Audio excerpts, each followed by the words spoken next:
Being broke is rarely about money, it's about patterns. It's about habits so small and so repeated that they become invisible, until one day you wake up and your life is exactly where it was 5 years ago.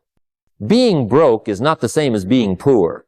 Poor can be temporary, a season, a setback, a moment in life. But broke is a decision.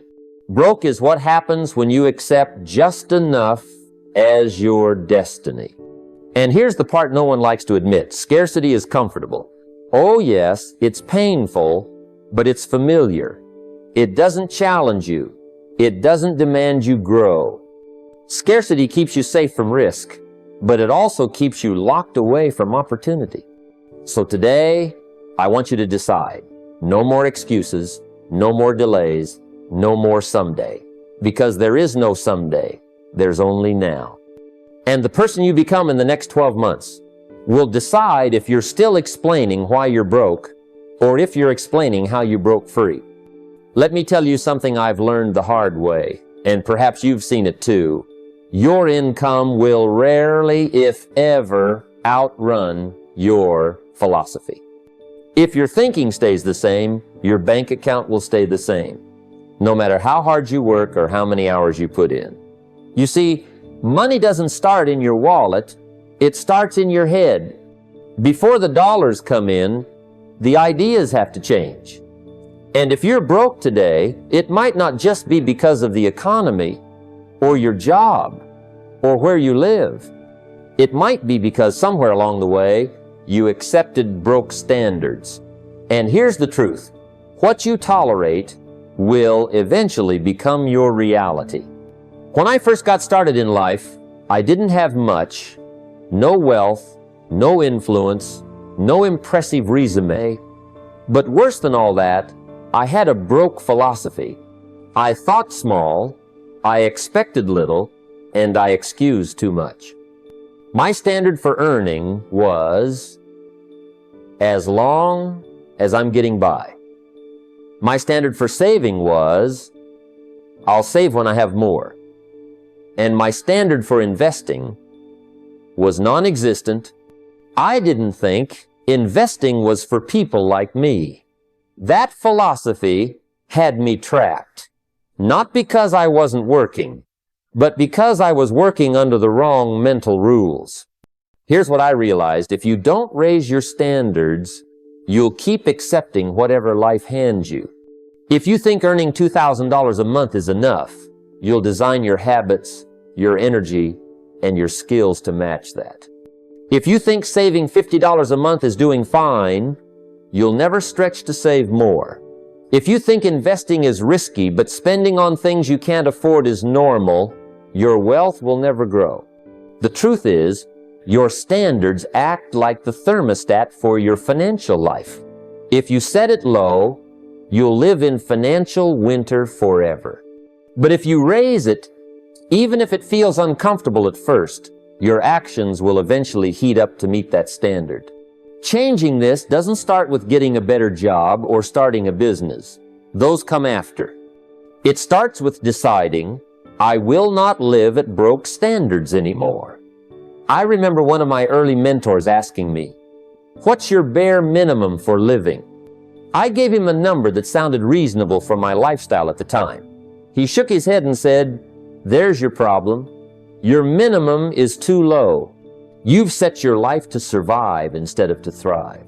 That conversation made me realize that if I didn't raise my standards for earning, my circumstances would never rise on their own.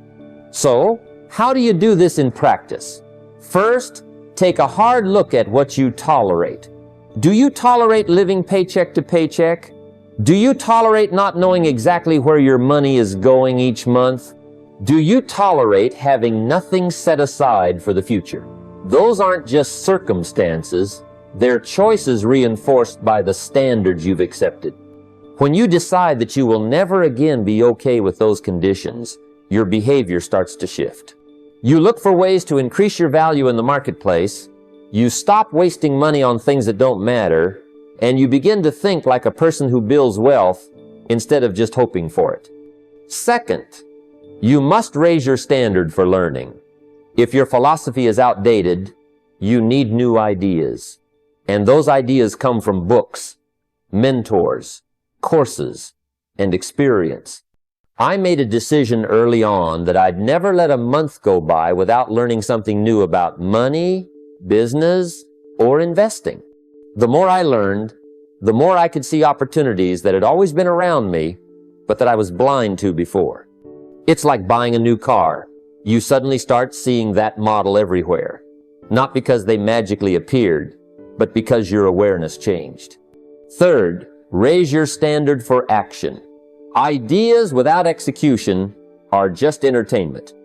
I've met plenty of people who attend every seminar, read every book, nod along an agreement, but go home and do exactly what they were doing before. You have to make a rule for yourself. Once I know better, I must do better. That means if you learn about compounding, you open an investment account. If you learn about creating a side income, you start it this month, not next year. And finally, raise your standard for who you spend time with. If you're surrounded by people who are comfortable with financial struggle, you'll inherit their mindset without realizing it. But if you spend time with people who are growing, who are disciplined with their money, who are building something, you'll start to think and act like them. Your income and your philosophy will rise to match the company you keep. I'll tell you, when I made these shifts, when I stopped tolerating broke thinking and started raising my standards for earning, saving, and investing, my life began to change faster than I could have imagined. It didn't happen overnight, but it did happen because the moment I changed my philosophy, my actions had no choice but to follow. And when your actions change, your results eventually catch up. So if you're sitting here today wondering why your finances haven't improved, I'd ask you this.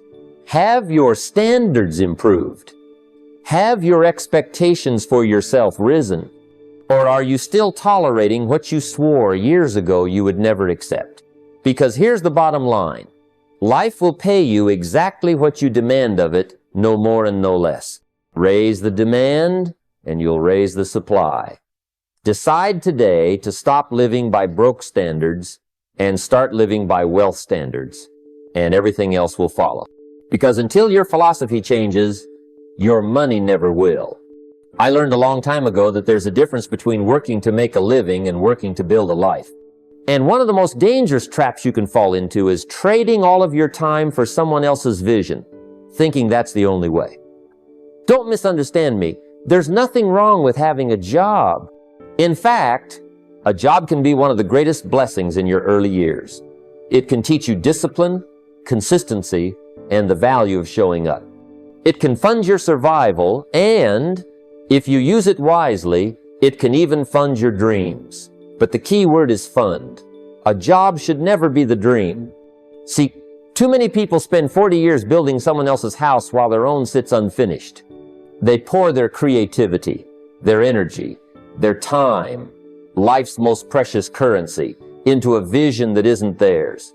Then one day, they wake up and realize the company can replace them in a week, but they can't replace the years they gave away. That's not wealth. That's not freedom. That's just existing. When I was younger, I worked jobs that demanded almost everything from me.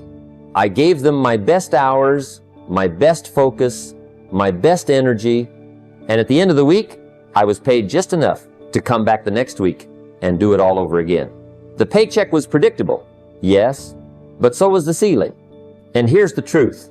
If you only trade time for money, you'll always have a ceiling, because your time is limited. But if you trade time for ownership, for assets, for something that continues to work after you do, the ceiling disappears. So the real question is, how do you make that shift? First, you have to stop thinking of your job as the destination. It's a tool. It's a vehicle. If you treat it as the dream, you'll never push yourself to build something that's yours. But if you treat it as a stepping stone, you'll start looking at your paycheck differently. Instead of asking, how can I spend this? You'll ask, how can I use this to build my future? One of the best pieces of advice I ever got was this: never leave your job to chase your dream until your dream starts paying you more than your job.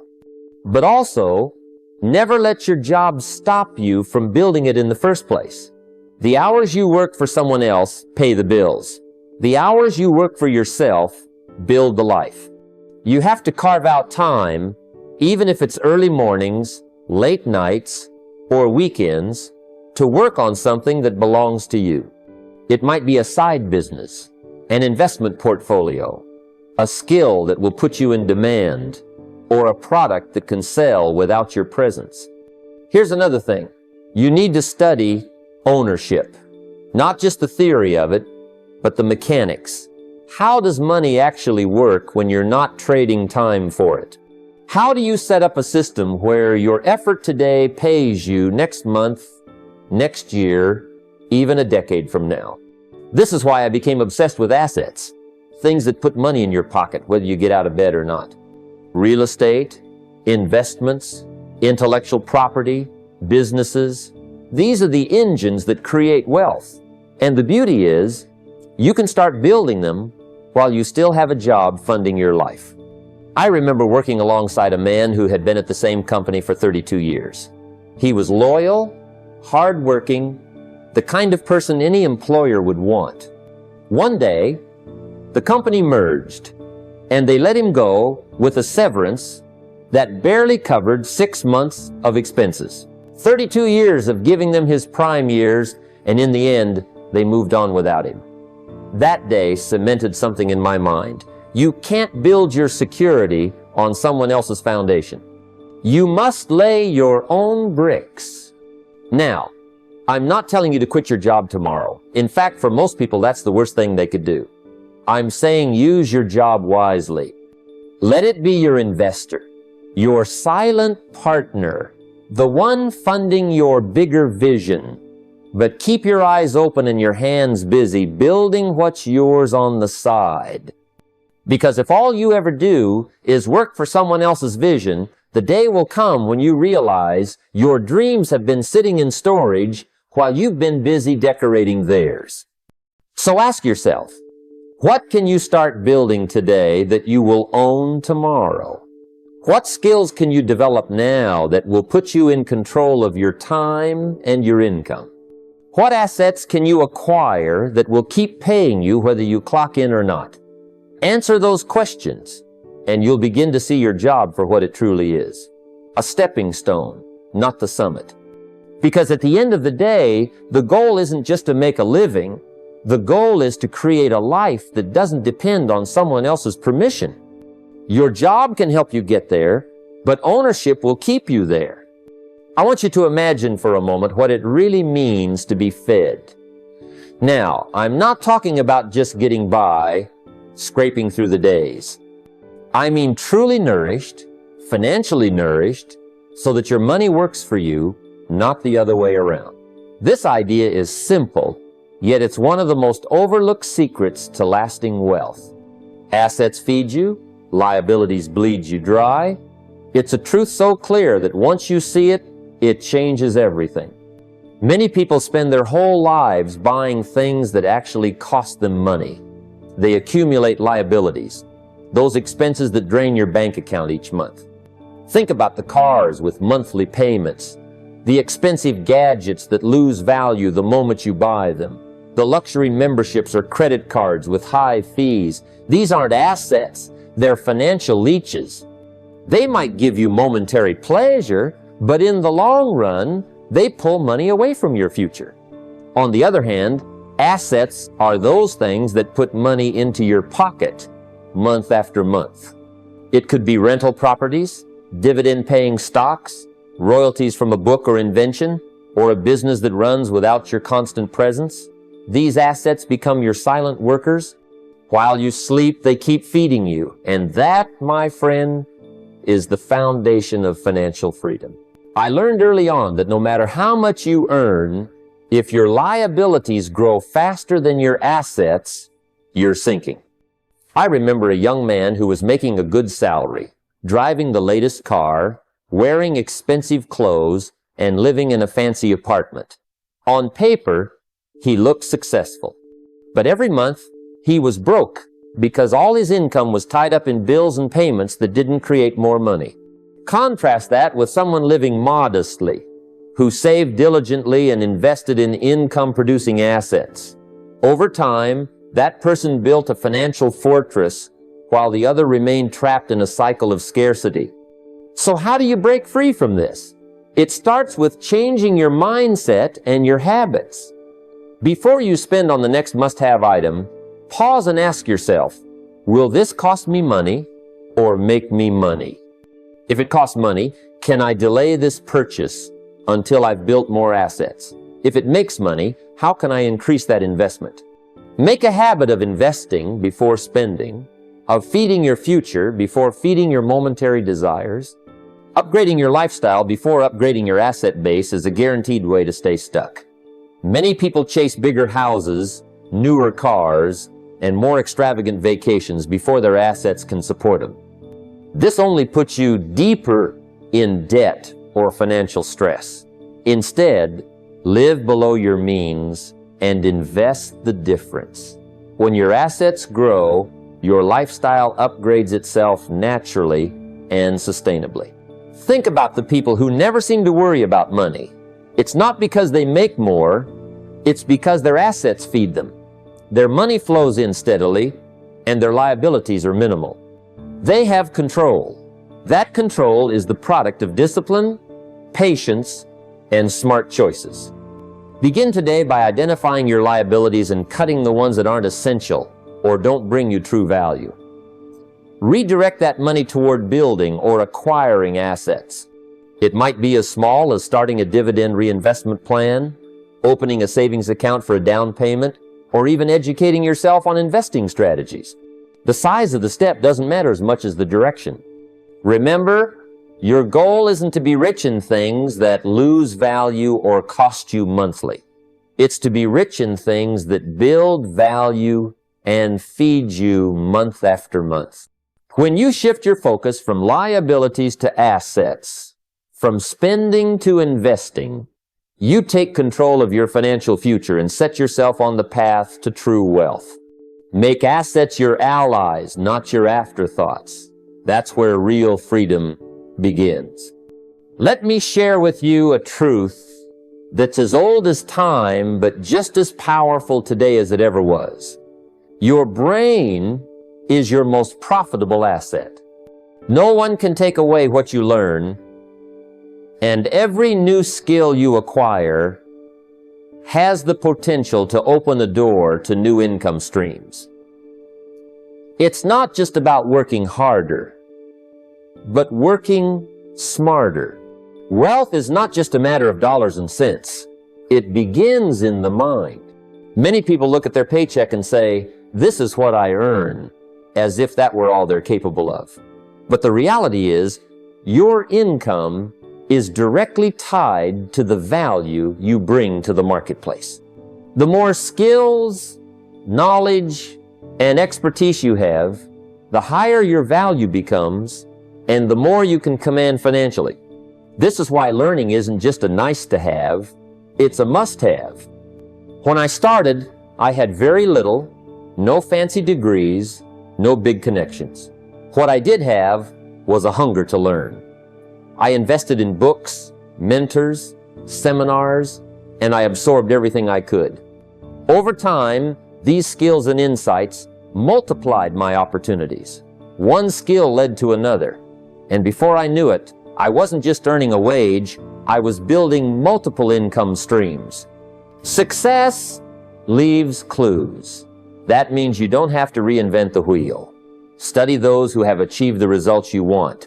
Watch how they think, what skills they use, how they solve problems. Model their habits and mindset, but adapt those lessons to your own strengths and situation. This is how ordinary people rise above the ordinary. The process of learning should be intentional and consistent. Make it a habit to dedicate time each day or each week to grow your skills. Whether it's sales, leadership, marketing, communication, or financial literacy. Remember, skills compound just like money. The effort you put in today pays off exponentially over the years. Don't wait for the perfect time or the perfect course. Start where you are with what you have. Every new skill you add not only boosts your income potential, but also your confidence and ability to take risks. This mindset shift from scarcity to abundance is the secret that separates the wealthy from the rest. In your journey to break free from being broke, never underestimate the power of knowledge and skills. Your brain, when fed with wisdom and sharpened through experience, becomes a machine for creating wealth. Commit yourself to learning, and you will unlock doors to financial freedom you never thought possible. Remember, the richest person in the room is the one who never stops learning. It's often said that wealth is what you accumulate, not what you earn. I've seen countless people increase their income only to find themselves deeper in financial trouble because their spending habits weren't addressed first. The truth is, you can't out-earn a bad spending habit. More money without discipline just means more opportunity to waste, more stress, and more problems. If you want to break free from being broke, fixing your spending habits is the foundation you need before you try to raise your income. I learned early on that discipline is the bridge between goals and accomplishment. Without it, the temptation to spend every extra dollar will trap you in a cycle of scarcity, no matter how much you make. I remember a time when my income rose, but my lifestyle inflated right along with it. I wasn't building wealth, I was just keeping up appearances. It was only when I made the conscious decision to control my spending that my financial situation began to improve. The first step is awareness. You can't fix what you don't measure. Start by tracking every expense, big or small, for at least 30 days. This isn't about guilt. It's about understanding where your money's going. You'll be surprised how many small, recurring expenses silently drain your resources over time. Next, create a budget that prioritizes savings and investing before discretionary spending. This simple strategy flips the usual mindset. Instead of asking, "What can I spend?" ask, "What must I save and invest first?" Pay yourself first, as they say, and let the rest be the leftovers for lifestyle choices. Then, set clear spending limits in categories where you tend to overspend. Maybe it's dining out, entertainment, or impulse shopping. Create discipline by setting rules like no eating out more than twice a week, or limit clothing purchases to a set monthly amount. These aren't restrictions to make life miserable. They're guardrails to protect your financial future. Remember, discipline isn't built overnight. Start small, skip one unnecessary purchase each week, and funnel that money into savings or an investment account. As you grow stronger, increase the challenge. This gradual process trains your mind to handle money with wisdom rather than emotion. When more money comes, let it mean more freedom, not more problems. It's easy to justify lifestyle inflation, but true wealth is about control over your money and your choices. When you master your spending habits, income becomes a tool to build lasting wealth, not a temptation that keeps you trapped. So before you chase higher paychecks, fix your foundation. Build the discipline that lets your money serve you rather than enslave you. That's the secret to turning a higher income into real financial freedom. When people hear the word budget, many imagine a list of restrictions, limits, and a life of sacrifice. They think it's a straitjacket for their finances, a set of rules designed to make life less enjoyable. But I want to shift that perspective completely, because a budget isn't about restriction, it's about freedom. It's about taking control of your money, rather than letting your money control you. I've seen so many people live paycheck to paycheck, wondering where the money disappeared. They feel powerless, like their finances are a mystery they'll never solve. But when you learn to budget with intention, You remove the mystery and replace it with mastery. You know exactly where every dollar is going, and that knowledge is powerful. It's the difference between drifting aimlessly and steering your own ship. Think of your budget as a financial blueprint, a plan you design to support your goals, your dreams, your lifestyle. It's not about telling yourself no, but deciding yes to what really matters. For example, if your goal is financial freedom, your budget should prioritize saving and investing over impulse spending. If family time is important, perhaps you allocate funds for experiences rather than possessions. How do you do this? Start by listing your income and fixed expenses. Then decide what portion you will dedicate to essentials, savings, investments, and discretionary spending. The key is to give every dollar a purpose before you even receive it. This way, you avoid the trap of wondering, where did it go? Because you already told it where to go. One of my early mentors taught me that discipline is remembering what you want most, not what you want right now. A budget helps you practice this daily. It keeps your priorities clear and your decisions aligned with your long-term vision. Don't think of budgeting as a cage, think of it as wings. When you plan your money well, you free yourself from worry and chaos. You create a life where money supports your freedom to live on your own terms. Start today by creating your own budget blueprint. Write it down. Follow it with discipline. And watch how freedom grows as your money works for you instead of you working for your money. When it comes to building wealth, there is one undeniable truth. Goals without a plan are just wishes. I've learned over the years that financial success rarely happens by accident. It's the result of clear, written goals combined with consistent action. The moment you put your goals on paper, you create a roadmap, a blueprint that guides every financial decision you make. This clarity transforms vague dreams into actionable steps, and those steps lead to real results. Think about it like this.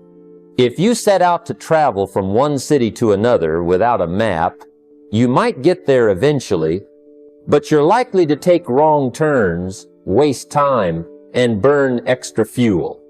Writing down your financial goals is like drawing your map. It shows you the path and keeps you on course. But writing down a big, distant goal isn't enough. You need to break it down into smaller, measurable steps. Let's say your 10-year goal is to own a rental property portfolio that generates passive income. That's a powerful vision, but it can feel overwhelming. So, what are the steps that will get you there? Maybe the first year's goal is to save a specific amount for a down payment. The 5-year goal could be to purchase your first rental property and start building equity. Each small victory compounds over time. It's not the size of the leap, but the consistency of the steps. I remember when I first started, I didn't have much money, but I had a notebook filled with clear, defined goals. Every day, I asked myself, what step can I take today that moves me closer to that goal? That question changed my entire approach to money. Here's a practical exercise. Take out 10 minutes today and write down 3 financial goals. 1 for the next year, 1 for 5 years, and 1 for 10 years. Make them specific and measurable. For example, save $5,000 for an emergency fund in the next 12 months. Or build a diversified investment portfolio worth $50,000 in 5 years. Once written, place these goals somewhere visible. Review them regularly. They become your compass when temptation or uncertainty creeps in. Written goals not only keep you accountable, but also motivate you to act with purpose. Remember, wealth isn't built by chance. It's built by design. And design begins with clearly defined written goals that break your vision into achievable steps. Begin this practice today and watch how your dreams take shape into reality. Let this be the moment you stop wishing and start building. One of the biggest mistakes people make when it comes to money is thinking that if they just earned more, all their problems would be solved. But the truth is, bad spending habits don't disappear when your paycheck grows. They only get bigger. If you don't fix your spending habits now, more income will just give you more ways to be broke tomorrow. I've seen it time and again. Someone gets a raise or starts a new job, and instead of building wealth, they find themselves caught in a cycle of living paycheck to paycheck with higher bills and more debt. Why? Because the habits that control how money flows through their life weren't changed. The way you handle money today will be the way you handle money tomorrow, no matter how much more you earn. The first step to breaking free from this trap is to build discipline within your current income. Before you think about raising your income, focus on saving a fixed percentage of what you already make. Whether it's 5%, 10%, or even 15%. Make it a non-negotiable. Pay yourself first. This simple act of setting aside savings before spending anything else is like building muscle. You start small but grow stronger over time. This discipline creates a foundation. It teaches your mind and habits to prioritize saving and investing, not just spending. It also prepares you mentally for managing larger sums of money down the road. You don't want to be someone who suddenly has more cash and immediately falls back into old patterns of overspending. Practical steps can start with tracking every expense for 30 days. When you see exactly where your money is going, you can identify and cut unnecessary costs.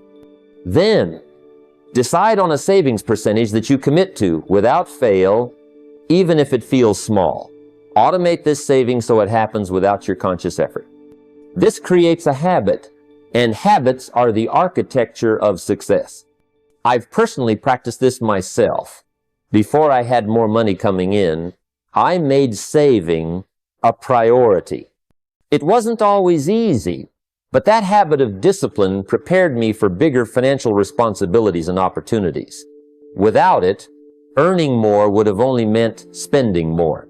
Remember, the size of your income doesn't matter as much as the size of your discipline. Fix your spending habits now. Save consistently. Let your habits mature before your income grows, and you'll avoid the trap that keeps so many people broke. Discipline today ensures freedom tomorrow. That's how you move from scarcity to abundance. Life has a way of testing us, often by throwing problems in our path. But what separates those who build wealth from those who remain stuck is how they see these challenges. While many see problems as obstacles or failures, the wealthy see them as opportunities in disguise. Every difficulty carries a hidden lesson and a potential path to profit if you know where to look. This mindset shift, from seeing problems as losses to viewing them as chances for growth, is a secret that few embrace, but many need to. When you develop this perspective, you start asking different questions. Instead of, "Why did this happen to me?" you begin to ask, "Where's the profit in this?" This simple change in thinking trains your mind to hunt for solutions, to see openings rather than dead ends. I remember early in my journey when a business venture didn't go as planned. At first, it felt like a setback. But rather than dwell on the loss, I asked myself, what can I learn from this? How can this experience lead me to something better? That approach helped me uncover weaknesses in my strategy and pivot to ideas that eventually brought greater success. Here's how you can start practicing this today. The next time you encounter a financial problem, maybe a missed payment, a sudden expense, or an unexpected loss, don't react with panic or defeat. Instead, pause and write down 3 ways this problem might lead to some kind of gain. Maybe it teaches you to budget better, sparks an idea for a side hustle, or forces you to reevaluate spending habits. By making this a habit, you train your brain to spot opportunity where others see only trouble. It's a skill that can transform scarcity into abundance, because wealth is not just about money, it's about mindset. Remember, It's not the problem that defines you, but how you respond to it. Wealth is built by those who find profit in adversity and turn setbacks into stepping stones. That's the way to grow stronger, wiser, and ultimately richer. As your income rises, the temptation to upgrade your lifestyle grows stronger. A bigger paycheck often brings bigger expenses. Nicer cars, larger homes, dining out more frequently. But this pattern can quietly trap you in what I call the lifestyle trap. It's the silent thief of wealth, because as your costs rise, so does your break-even point. You find yourself needing more money just to stay afloat, leaving no room to build lasting wealth. The truth is, wealth is not about how much you earn, but how much you keep and how wisely you use it. If every time your income increases, your lifestyle inflates right alongside it, you'll never break free from living paycheck to paycheck. You might be earning more, but you're also spending more, and the difference that could grow into wealth disappears. The philosophy here is simple but powerful. Resist the urge to raise your lifestyle just because your income has increased. Instead, keep your living expenses stable and invest the additional earnings. This strategy creates a widening gap between what you earn and what you spend, which is the fertile ground where wealth grows. Here's how to put this into practice. When you receive a raise or earn extra income, commit to saving or investing at least half of that increase. Don't think of this as sacrificing or denying yourself. Rather, see it as planting seeds that will grow into financial freedom. For example, if your raise is $500 a month, at least $250 should be directed automatically into investments, savings, accounts, or retirement funds before you even think about increasing spending. I remember when I started to understand this principle. I was earning more, but still living paycheck to paycheck, because every dollar went right out the door on new expenses. Once I began to control that habit, channeling increases directly into assets. My financial foundation strengthened rapidly. This discipline is what separates the wealthy from those who just seem to earn a lot but never get ahead. Keeping your lifestyle stable isn't about deprivation. It's about prioritizing freedom over fleeting pleasures. By investing your raises, you're giving your future self the gift of choice, control, and peace of mind. The lifestyle trap is easy to fall into, but it can be avoided with intentional decisions today. So, when your income rises, ask yourself, how much of this can I put to work for me? Build the habit of investing the difference. It's a simple step that will lead you from scarcity to abundance and ultimately to living rich in every sense of the word. When resources are scarce, many see only limitation and frustration. But the truth is, scarcity can be one of the greatest catalysts for creativity and growth. In fact, history shows us that some of the most innovative ideas and breakthroughs come not from abundance, but from necessity. When the usual tools aren't available, the mind is forced to stretch, to think outside the box, to find solutions where others see only problems. The philosophy here is simple.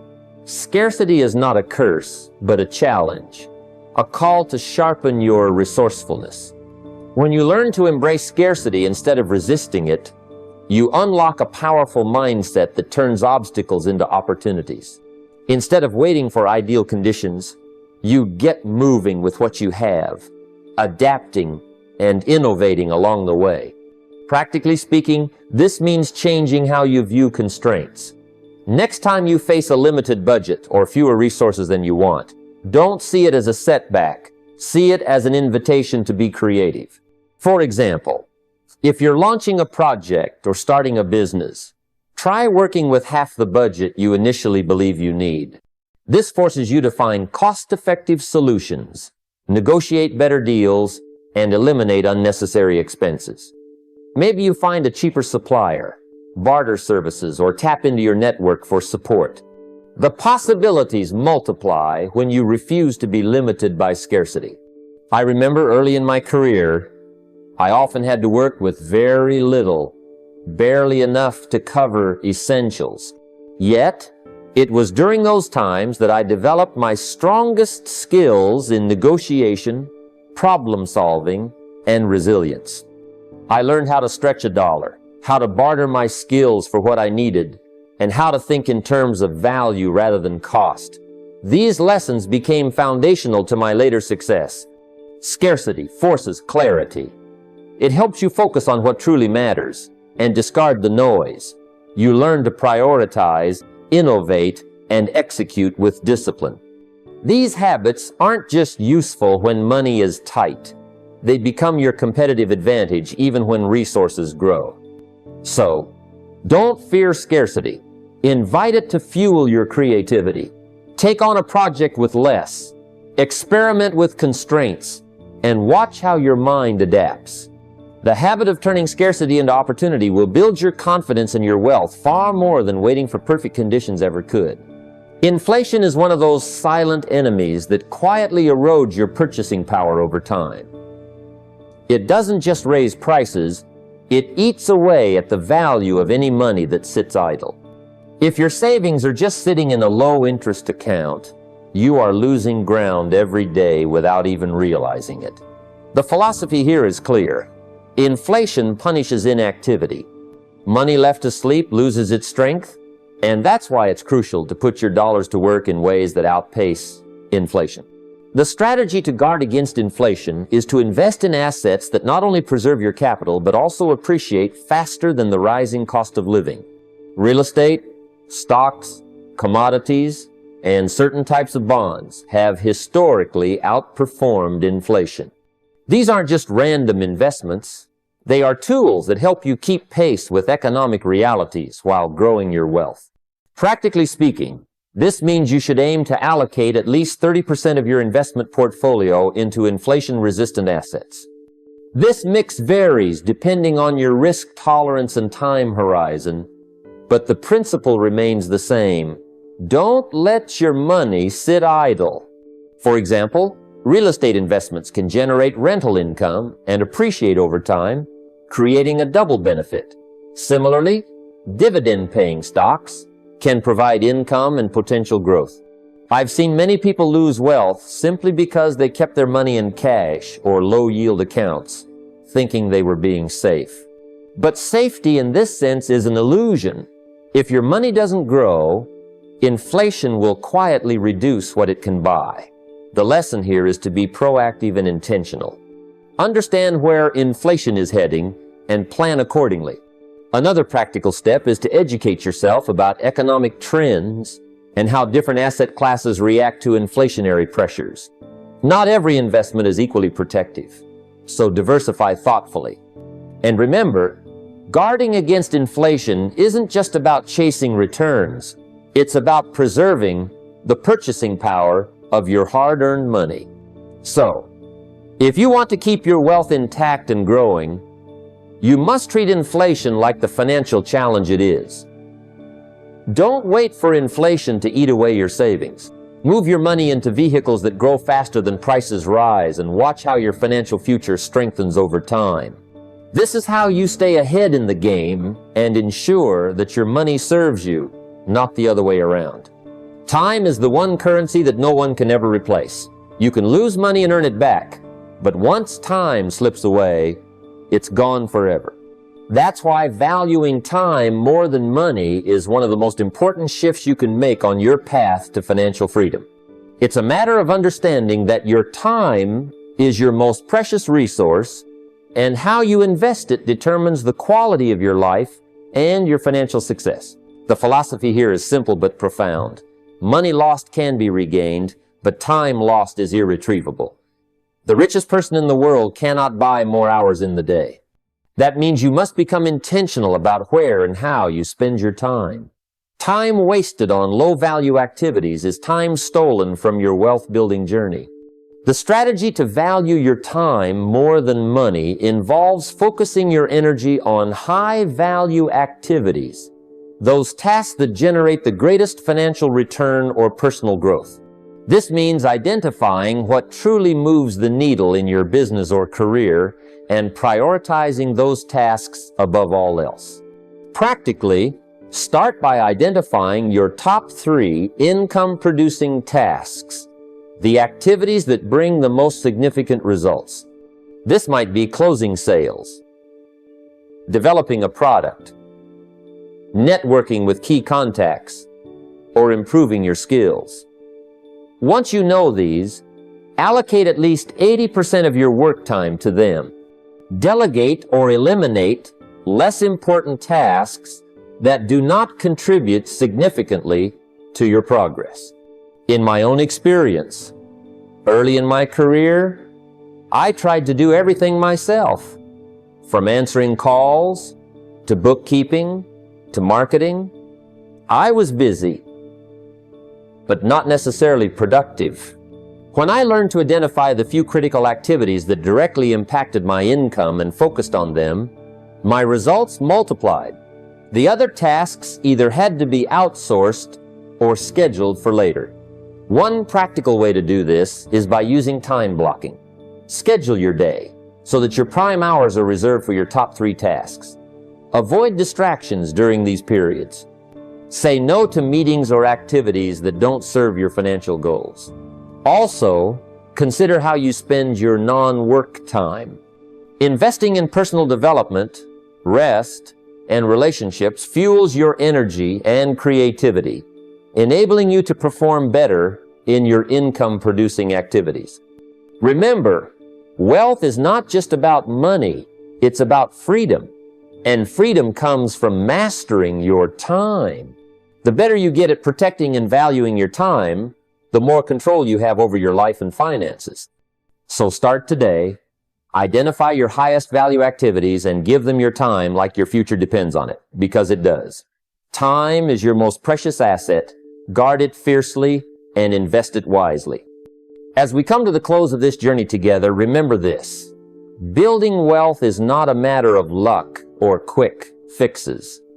It is the result of deliberate choices, consistent habits, and a mindset that values discipline over distraction, clarity over confusion, and patience over instant gratification. True financial freedom begins when you take control not just of your money, but of your time, your decisions, and your future. You have learned that wealth is not merely about earning more, but about managing well, investing wisely, and thinking long-term. It's about building assets, protecting what you have, and creating a legacy that lasts beyond your lifetime. It requires courage to face challenges, resilience to keep going, and the wisdom to learn from those who have walked the path before you. Now, the power is in your hands. Don't wait for the perfect moment or for someone else to hand you success. Take the small steps today that lead to big results tomorrow. Define your goals clearly, act with purpose, and be disciplined with your resources. Surround yourself with those who elevate your thinking. Start now, because the best time to build your wealth and live the life you deserve is this very moment. Your future self will thank you for the decisions you make today.